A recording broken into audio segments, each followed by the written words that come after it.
LA Galaxy forward Joseph Paintsil opened up on why he was not included in the 2022 World Cup squad. Yes, he has stated many reasons why he was excluded from the 2022 World Cup squad, despite him being on a good condition heading to the World Cup. Let's hear what Joseph Paintsil says.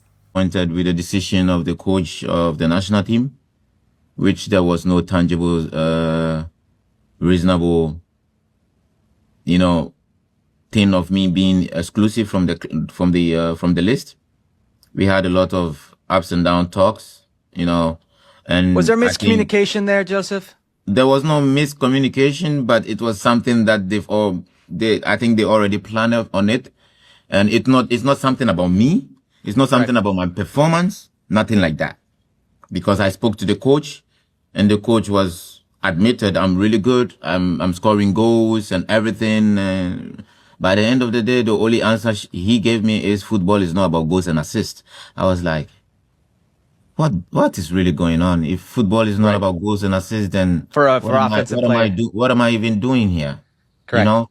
So there needs to be like a tangible explanation for a player whilst you are not being called. And he was the one that called me to tell me that. So I asked him what was the reason that maybe I'm not in the squad. He told me there's no reason, but the only reason is I don't defend. And I was like, I'm not a defender, I'm an offensive player. If it's for me to defend, I will in kind of situations in the game.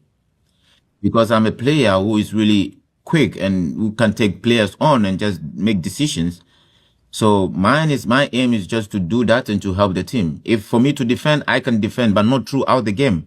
I can track back, yes, but don't tell me to be like a defender and defending and just put in my attacking mindset somewhere else. So, per what Joseph Paintsil says, he says the coach excuse that he gave him was that he says he does not defend. So he wants a player who can equally defend and attack as well. So judging from what we saw in the 2022 World Cup, after Ghana was eliminated in the group stage, how many attacking players from that team were able to track back and defend in terms of difficulties when Ghana lose control of the ball? Absolutely, there is no player who was attacking, who was a forward player that from that Ghana team you can point out, you can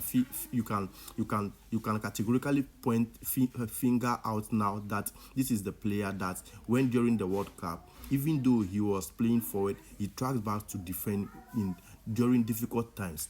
So it is obvious that the call-outs for the national teams are not based on the coach's decision, but rather the GFA and the ESCO members influence the decision for the call-ups.